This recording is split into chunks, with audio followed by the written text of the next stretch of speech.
Seorang wanita dihantui oleh anak misterius yang bersikeras dia ibunya.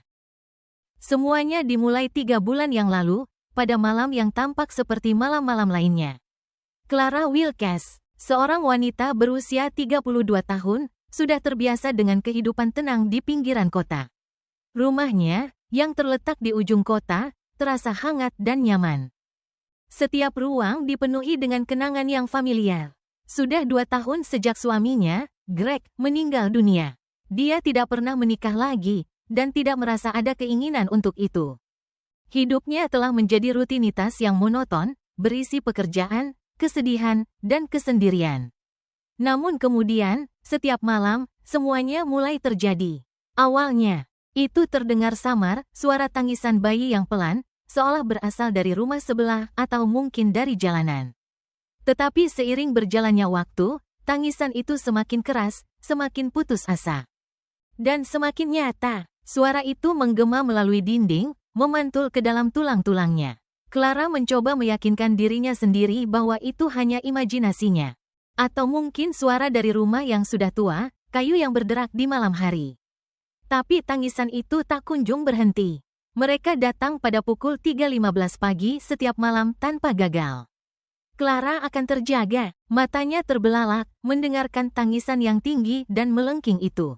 Dia tidak memiliki anak, tidak pernah.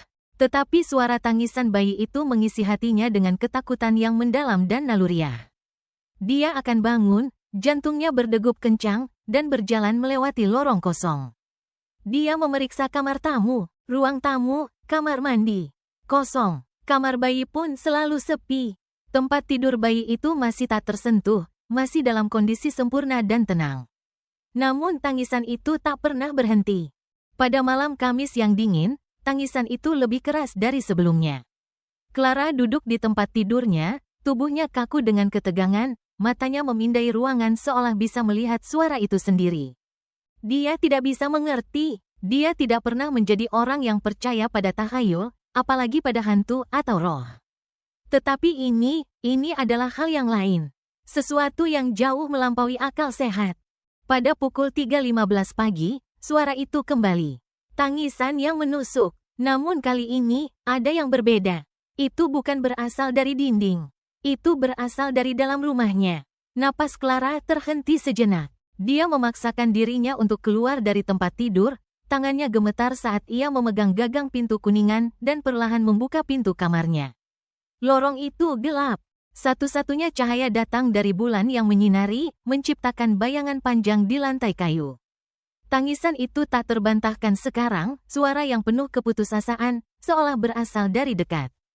Dia berjalan, pelan dan hati-hati, menuju kamar bayi. Saat dia memasuki ruangan, tubuhnya membeku.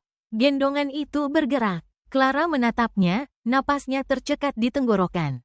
Jantungnya berdebar kencang. Tempat tidur bayi itu bergoyang perlahan, berderak mengikuti irama gerakan yang tak terlihat. Dan kemudian dia melihatnya, seorang anak. Anak itu kecil, sangat kecil. Kulitnya abu-abu pucat, kepalanya botak berkilau di bawah cahaya redup. Tangan kecilnya memegang tepi gendongan, matanya terbuka lebar, menatap Clara dengan intensitas yang tidak wajar. Wajah anak itu hampir seperti alien, wajahnya tirus dan cekung, seperti versi terdistorsi dari manusia. Kemudian ia berbicara, "Mama." Jantung Clara berdegup kencang, mulutnya kering. Dia tidak memiliki anak. Dia tidak bisa memiliki anak.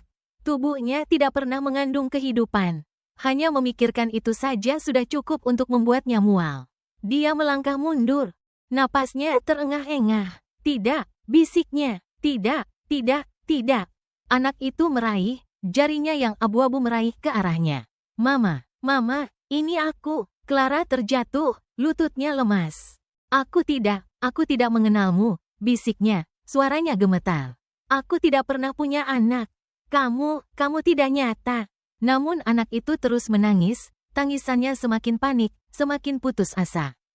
"Kamu ibuku, kamu adalah ibuku." Kata-kata itu menggema di kepala Clara. "Kamu ibuku." Dia sudah pernah mendengar suara itu sebelumnya, bukan? Itu sangat familiar, sangat menghantui. Tapi bagaimana mungkin? Dia tidak ingat pernah mendengarnya sebelumnya. Pikirannya berputar, mencari jawaban. Kemudian, seperti kilat yang menyambar, dia ingat. Keguguran. Clara pernah hamil, dulu. Bertahun-tahun yang lalu, sebelum Greg meninggal. Dia kehilangan bayinya pada tahap awal kehamilan, terlalu dini untuk tahu apakah itu laki-laki atau perempuan. Itu sangat menghancurkannya. Greg mendukungnya, tetapi tidak ada yang bisa menghapus rasa sakit itu. Clara tidak pernah memberitahu siapapun sepenuhnya, bahkan Greg, karena takut membebani Greg dengan kesedihan lebih. Mereka tidak pernah berbicara tentang bayi itu lagi. Namun sekarang, di tengah malam, seorang anak abu-abu, bukan anak, tapi makhluk, berdiri di hadapannya. Menuntut sesuatu yang tak bisa dia pahami. Wajah anak itu berubah, ekspresinya tercabik antara kesedihan dan kemarahan.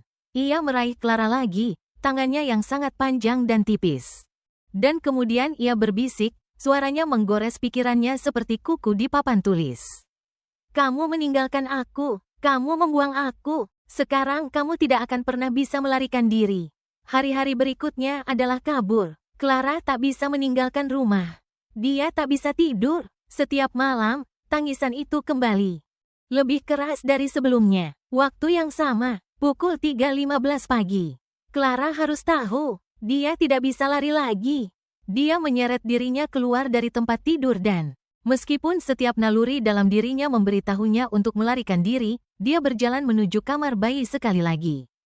Pintu terbuka dengan berderak. Gendongan itu bergerak. Dan di sana, sekali lagi, adalah anak itu. Bentuknya yang abu-abu dan pucat kini semakin terdistorsi, matanya terbuka lebar dan penuh memohon. Mama, kenapa kamu meninggalkanku? Clara merasa lututnya melemas, dan dia jatuh tersungkur ke lantai. Aku tidak mengenalmu, bisiknya, suaranya bergetar. Aku tidak pernah punya anak. Kamu tidak nyata. Tetapi anak itu terus menangis. Tangisannya semakin panik, semakin mendesak. Kamu ibuku, kamu adalah ibuku. Wajah anak itu mengerikan, bercampur antara amarah dan kesedihan. Tangannya meraih Clara, jari-jarinya semakin panjang dan rapuh.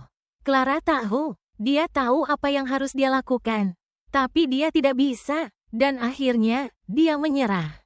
Hari-hari berikutnya semakin buruk. Tangisan itu terus menggema setiap malam. Anak itu terus muncul, meresapi hidup Clara. Tidak ada cara untuk melarikan diri. Sampai pada satu malam yang suram, Clara membuat keputusan terakhir. Ketika suara tangisan itu kembali, semakin keras dan semakin menuntut, Clara membuka pintu kamar bayi untuk terakhir kalinya. Dia berjalan ke dalam, gendongan itu bergerak, dan anak itu menatapnya. Matanya penuh permohonan, Mama, dan Clara akhirnya mengerti. Anak itu bukan hantu, bukan iblis, bukan manifestasi. Itu adalah apa yang telah hilang, bagian dari dirinya yang mati bersama anak yang tak sempat dilahirkan. Itu adalah kesedihan yang membusuk di dalam dirinya. Rasa kehilangan yang ia kubur jauh dalam hatinya, dan sekarang, itu datang untuk menuntutnya. Tangisan anak itu semakin keras, dan Clara merasa dirinya jatuh berlutut. Dia akhirnya pulang, dan anak itu tidak akan pernah membiarkannya pergi.